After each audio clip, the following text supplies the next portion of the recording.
Bismillahirrahmanirrahim. Assalamualaikum warahmatullahi wabarakatuh. Alhamdulillahirrabbilalamin. Pada video kali ini kita akan membahas tentang fungsi eksponen natural. Nah, pada pertemuan sebelumnya kita telah membahas bahwa fungsi y sama dengan ln x itu merupakan monoton naik. Nah, ketika dia monoton naik, maka kita bisa katakan bahwa ln x itu memiliki inverse, ya. Nah, kemarin juga kita telah menjelaskan bahwa inverse dari ln x itu katanya adalah eksponensial. Nah, nanti kita akan lihat apakah itu benar atau tidak. Nah, kita perhatikan definisi ini ya. Nah, definisinya adalah x itu sama dengan EXPY jika dan hanya jika y itu adalah ln x. Jadi ini kita bisa belum katakan sebagai eksponensial, kita sebut saja EXP. Nah, sifat-sifatnya adalah yang pertama, EXP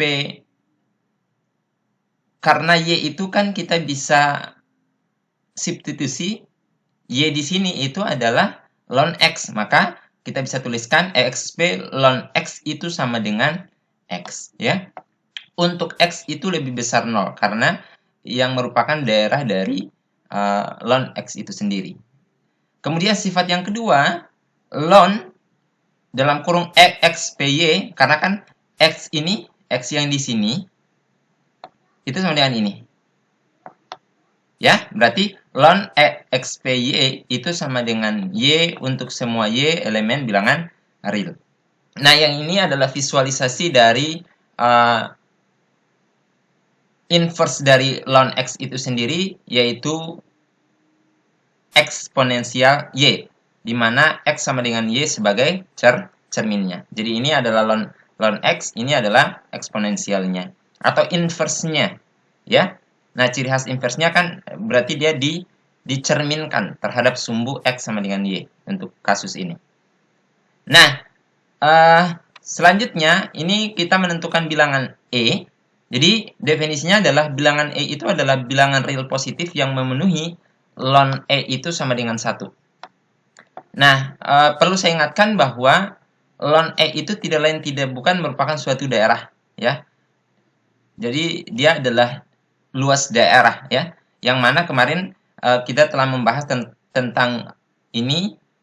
Jadi integral, ya, integral dari 1 sampai e seper t dt itu adalah 1. Maksudnya adalah ketika ini digeser, jadi ketika ini digeser sampai e, maka di titik e ini luas daerahnya itu adalah 1. Lalu nilai e yang memenuhi untuk, ya, untuk ln e itu sama dengan 1, maka e-nya adalah ini. Jadi inilah nilai e itu sendiri, ya. Jadi nilai e itu sama dengan 2,718281 dan seterusnya. Nah, yang patut diingat adalah bahwa ln e itu sendiri itu sama dengan 1.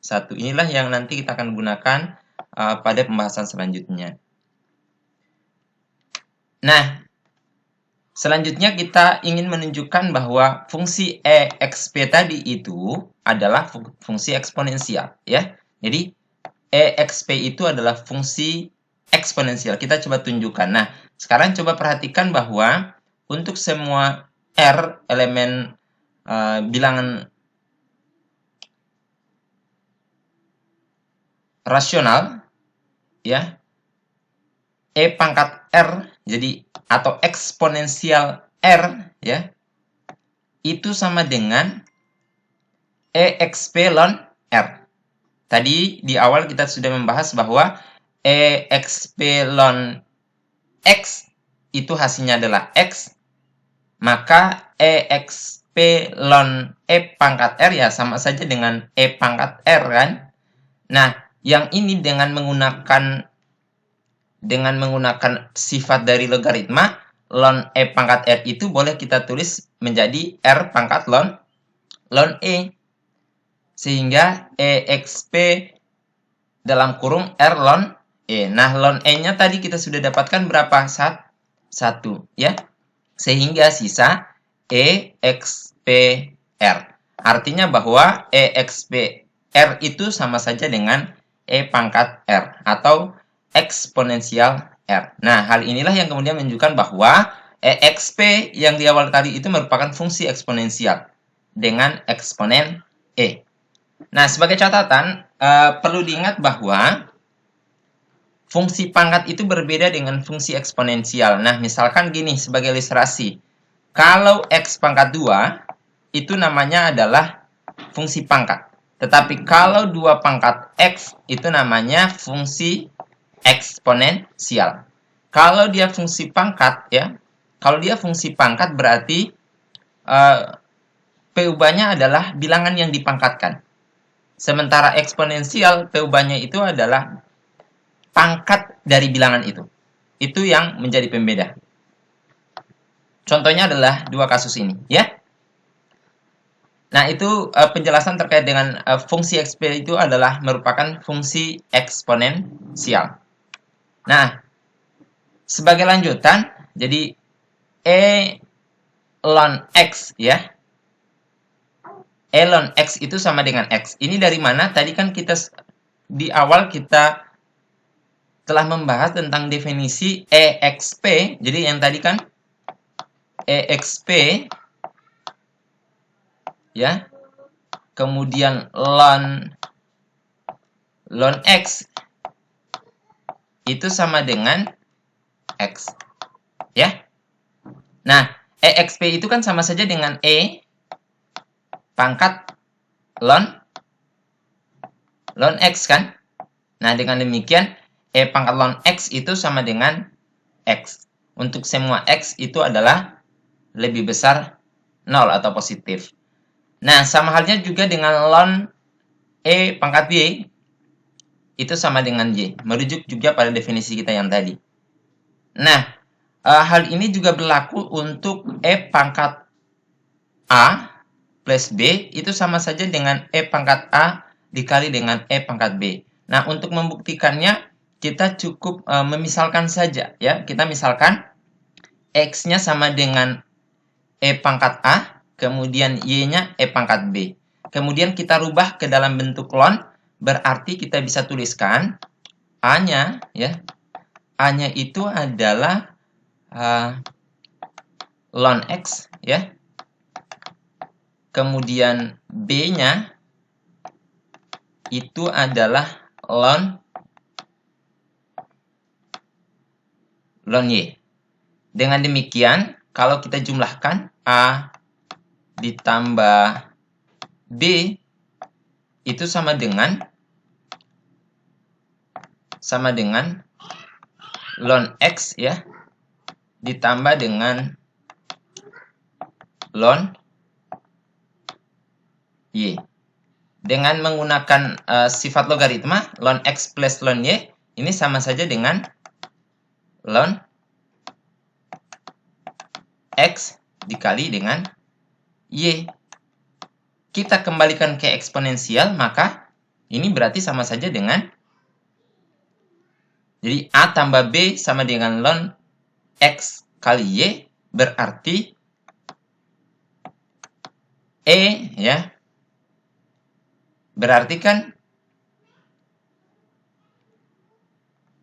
E, ya, di pangkat A tambah B itu sama dengan X kali Y. Nah, kita sudah misalkan X-nya adalah E pangkat A, Y-nya adalah E pangkat B. Maka kita tinggal kembalikan saja. X-nya adalah E pangkat A, kemudian Y-nya adalah E pangkat B. Sehingga terbukti bahwa E pangkat A tambah B itu sama saja dengan E pangkat A dikali dengan E pangkat B. Nah, selanjutnya kita masuk pada turunan fungsi eksponensial, yang mana ini dari X sama dengan ln Y diperoleh bahwa dx dy-nya adalah 1/2 Y. Ya. Atau turunan dari ln X, ln Y itu adalah seper Y. Sehingga dengan menggunakan turunan inverse sebelumnya, yaitu seper F aksen, ya, maka ini kita bisa tuliskan berarti seper Y atau sama dengan Y. Sehingga apa? Sehingga turunan, ya, sehingga apa? Turunan dari eksponensial X itu sama dengan eksponensial X atau E pangkat X, turunannya adalah E pangkat X itu sendiri. Ya, karena kenapa? Kan ini sama dengan Y. Nah, kalau ini berarti Y-nya kan itu sama dengan E pangkat X gitu, ya. Nah, itu bisa menjadi catatan bahwa oh ternyata turunan dari E pangkat X itu ya E pangkat X itu sendiri. Nah, ini juga berarti apa? Integral dari E pangkat X ya adalah E pangkat X juga gitu. Jadi, turunan dari eksponensial itu adalah eksponensial juga, begitu pula dengan integralnya. Nah, ini sama ya. Jadi, integral fungsi eksponensial itu berdasarkan hasil turunan tadi. Jadi, integral dari E pangkat X dx itu ya E pangkat X plus C, ya. Yang membedakan cuma plus C-nya per pergeserannya saja, ya. Kalau di turunan kan dia tidak ada plus C, sementara kalau di integral ya ada plus C, yaitu pergeseran. Nah, ini kita coba selesaikan soalnya. Yang diminta adalah tentukan turunan dari Y sama dengan E pangkat X kuadrat. Nah, kalau E pangkat X itu kan sangat mudah, turunannya ya E pangkat X. Tetapi bagaimana kalau misalkan X-nya itu seperti ini, yaitu X pangkat 2. Kita bisa menggunakan aturan rantai untuk menyelesaikannya. Kita bisa memisalkan ini sebagai U dan lain sebagainya, ya. Nah, sebagai contoh misalkan gini. Berarti saya tulis saja sana ya. E pangkat X pangkat 2 per dx, ya. Berarti kita bisa tuliskan E pangkat X kuadrat dikali dengan turunan, ya, turunan dari X kuadratnya, ya. Berarti ini kita bisa tuliskan X kuadrat per dx. Nah, ini sama dengan turunan dari X kuadrat ya 2X, ya. Berarti kita bisa tuliskan ini sama dengan 2X E pangkat X kuadrat. Nah, itulah hasil turunan dari Y sama dengan E pangkat X kuadrat. Selanjutnya, kita coba selesaikan contoh yang kedua. Kalau tadi melibatkan turunan, sekarang ini melibatkan integral. Nah, sama halnya dengan tadi, kalau tadi integral dari E pangkat X itu sama dengan E pangkat X plus C, maka yang ini agak sedikit berbeda juga. Maka langkah yang harus kita lakukan tentu kita melakukan yang namanya pemisalan. Berarti kita misalkan saja, kita buat general dulu yang ini. Kita buat menjadi tanpa ada pangkatnya. Berarti kita misalkan yang saya garis sana itu adalah U-nya sama dengan X kuadrat. Berarti DU-nya, ya, turunannya itu adalah DU-nya adalah 2X. Nah, 2X dx, ya. Nah, ini artinya apa? Ini artinya bahwa ini kan coba kita lihat di sini ada X dx. Oke? Ini ada X dx. Berarti X dx itu, ya, sama saja dengan seper 1/2 DU kan? Karena DU itu adalah 2X dx. Berarti X dx itu sama saja dengan 1/2 DU. Sehingga kita bisa tuliskan kembali yang sana, ya. Berarti kita bisa tuliskan itu menjadi integral. Saya tulis langsung saja di sini ya. 1/2. Oke. E pangkat U, ya. DU. Oke. Ini kan sudah mudah, ya. Ini sudah mudah. Ini sudah bentuk yang umum tadi. Maka ini kita bisa tuliskan menjadi 1/2, ya. E pangkat U plus C. Nah, kita substitusi U-nya, maka ini menjadi 1/2 Oke. E pangkat X pangkat 2 plus C. Nah, itulah integral dari X kali E atau X eksponensial X kuadrat dx. Hasilnya adalah 1/2 E pangkat X kuadrat plus C. Sebagai latihannya silakan dikerja nomor 1, 2, 3. Baik, itu saja yang bisa saya jelaskan. Jika ada kesalahan, mohon dikoreksi. Semoga bermanfaat. Akhirul kalam, wabillahi taufiq wal hidayah. Wassalamualaikum warahmatullahi wabarakatuh.